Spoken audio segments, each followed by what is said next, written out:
This is lecture number 12th of alternating current.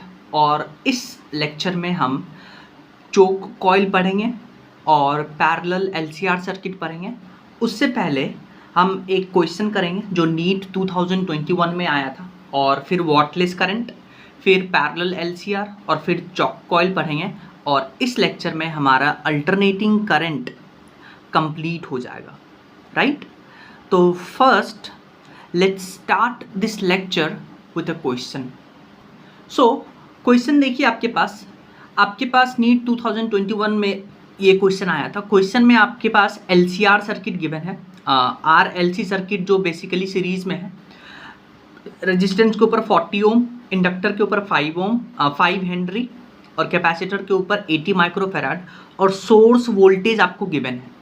और आपसे पूछा है calculate angular frequencies at which power transferred to the circuit is half of the power transferred at resonance।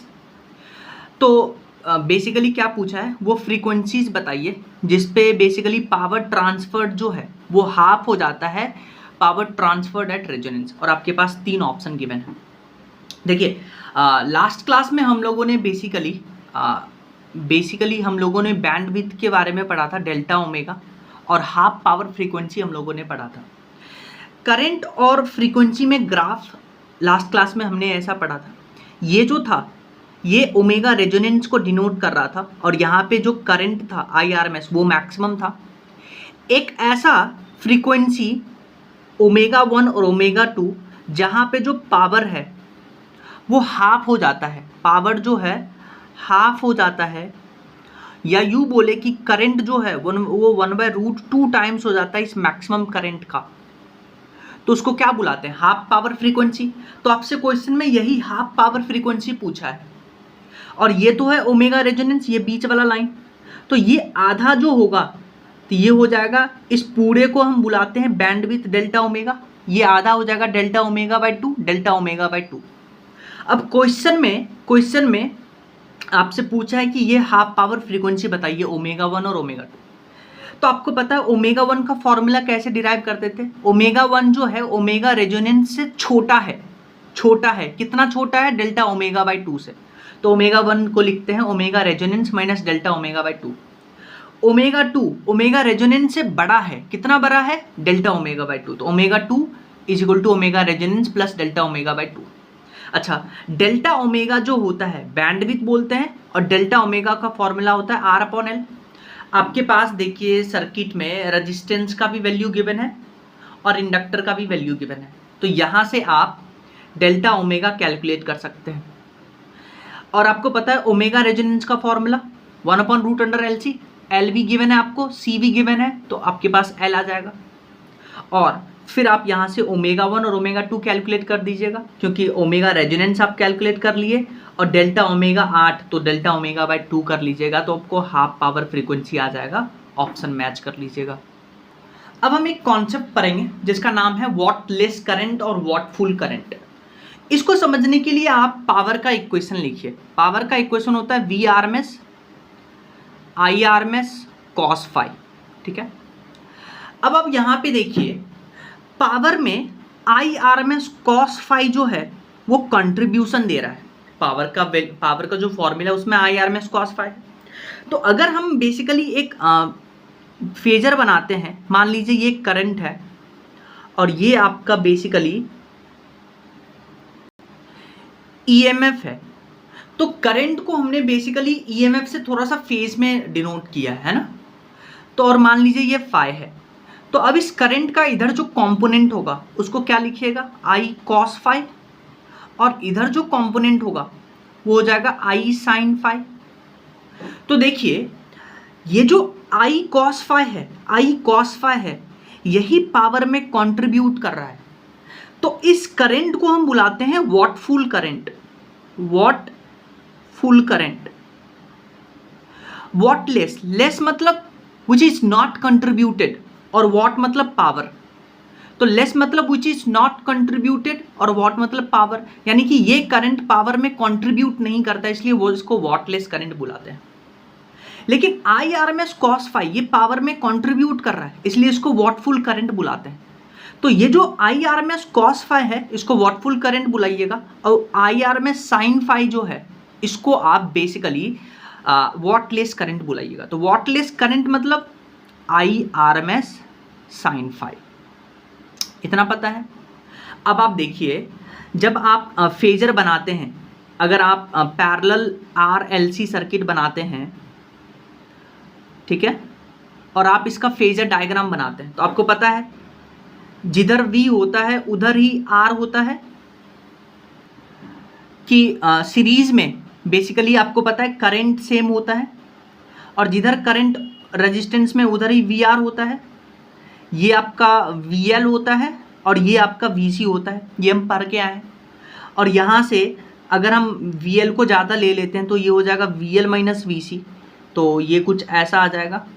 अगर हम यहाँ पे phasor draw करें तो ये आ जाएगा V, यहाँ से आप, और इसको अगर हम फाई बोल दें तो यहाँ से सारा फॉर्मूला हम डिराइव कर सकते हैं। आप लिखिए tan फाई को लिख देते हैं हम VL minus VC upon R, क्योंकि tan फाई होता है परपेंडिकुलर अपॉन बेस, ठीक है, VL minus VC upon R। इसको ऐसे भी लिख सकते हैं I से आप, तो इसको लिख सकते हैं XL minus XC upon R।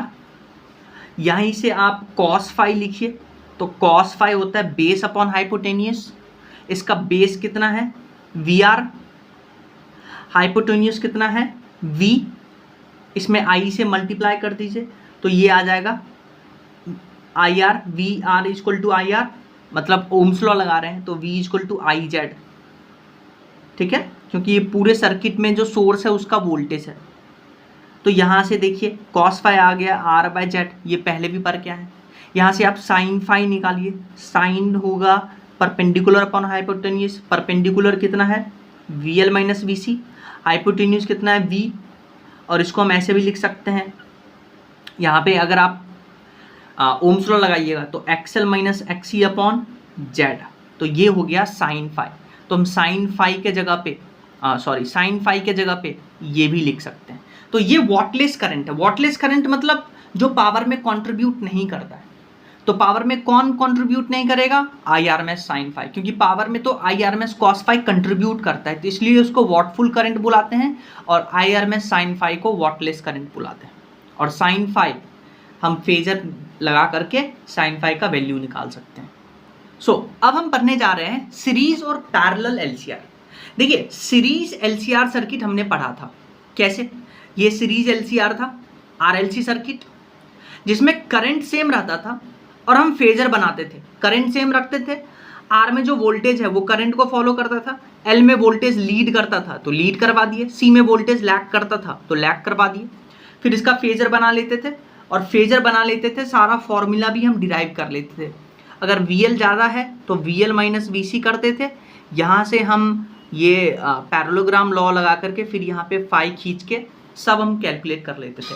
जो जिसमें सीरीज में जो सोर्स वोल्टेज है वो निकाल लेते थे root under VR square plus VL minus VC का होल स्क्वायर।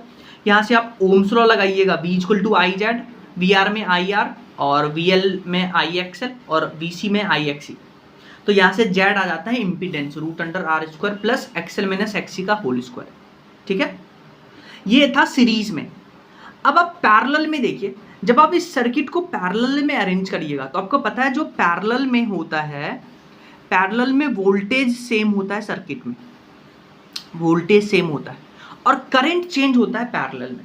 तो इसी फंडा को यूज करके we can derive all the formulas related to parallel LCR circuit.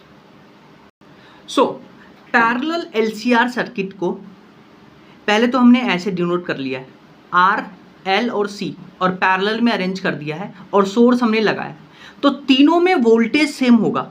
तो फेजर बनाते समय देखिए हमने वोल्टेज सेम रखा है, तो पहले जो ये लाइन हम ड्रॉ करेंगे ये वोल्टेज वाला होगा। फिर रेजिस्टेंस में जो करंट आएगा वो अलग होगा, जिसको हम आई आर से डिनोट कर दें। इंडक्टर में जो करंट जाएगा वो अलग होगा, जिसको आई एल से डिनोट कर रहे हैं। और कैपेसिटर में भी करंट अलग जाएगा क्योंकि पैरेलल में है, जिसको हम आई सी से डिनोट कर रहे हैं। अब आप बताइए कि वोल्टेज सब में सेम है, और आपको पता है रेजिस्टेंस में वोल्टेज और करंट सेम फेज में होता है, उसमें फेज डिफरेंस नहीं होता है, तो आई आर वी के साथ सेम फेज में होगा।